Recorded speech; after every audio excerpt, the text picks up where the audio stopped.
Imagine trading a valuable player like Matthew Judon, only to realize he might not even show up for his physical without a new deal in place. Sounds risky, right? Well, that's exactly the situation the Atlanta Falcons find themselves in after trading for Judon without securing a new contract beforehand. Hey everyone! Welcome back to my channel. We're diving into a situation that's shaking up the NFL. Matthew Judon's potential standoff with the Atlanta Falcons. Whether you're an NFL fanatic or just curious about how big business deals can go sideways, you're in the right place. So let's break down what's happening, why it matters, and what it means for both the Falcons and Judon. To kick things off, let's recap what went down. The Falcons traded a third-round pick to the New England Patriots for edge rusher Matthew Judon.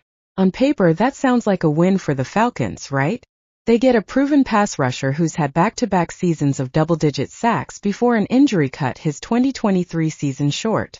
But here's the catch: Judon's current contract only pays him $6.5 million for the 2024 season. Given his performance when healthy, that's well below what he's worth.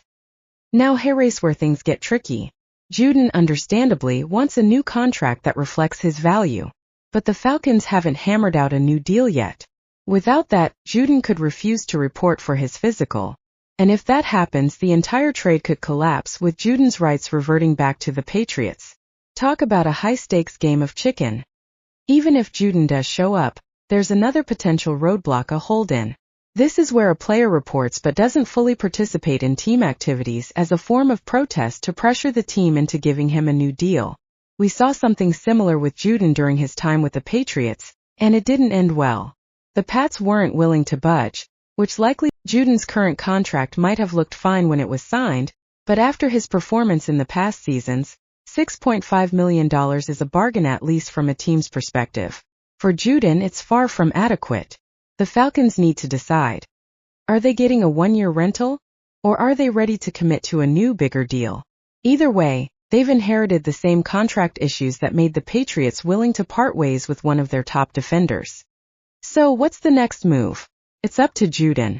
He could refuse to take the physical, potentially nullifying the trade. Or he might report and then hold out until a new deal is signed. The Falcons are on the clock to figure out their next steps: either negotiate a contract that keeps Judon happy or risk losing him altogether. This situation is a perfect example of why teams typically secure new contracts before finalizing trades. The Falcons now face a pivotal moment: secure Judon with a new deal, or watch a key asset slip away. It's a stark reminder of how quickly things can change in the world of professional sports.